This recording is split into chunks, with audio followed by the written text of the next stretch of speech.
The Biden administration's all-out push to promote abortion continues non-stop. On social media, President Joe Biden ripped Republicans while supporting Roe.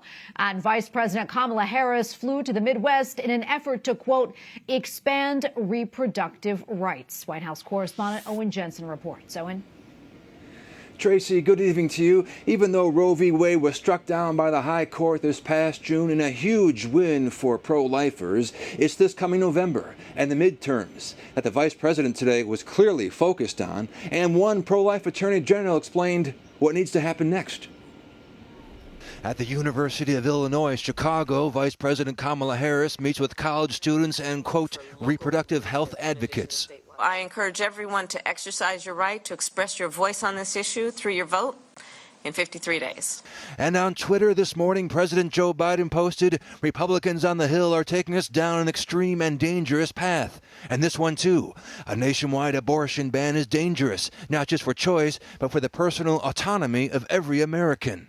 SBA Pro-Life America posted this video today. Mississippi Attorney General Lynn Fitch encouraging pro-lifers to keep fighting for and celebrating life, and thanking everyone for their prayers and efforts over the last 50 years. And the reality is, we overturned Roe versus Wade. We are believers in life. We are believers for the mothers and their children. So now as we move forward, it should always be now about empowering women and promoting life. Later in the day, President Biden met with South Africa's President Cyril Ramaphosa. On the agenda, Russia's invasion of Ukraine. The Biden administration announced another $600 million military aid package. South Africa has maintained a neutral stance. And South Africa is a vital voice on the global stage and a leader in the international order. We have a lot to talk about. And in the White House press briefing room today, our main focus, our main priority is making sure that Brittany Griner and Paul Whelan return home safely.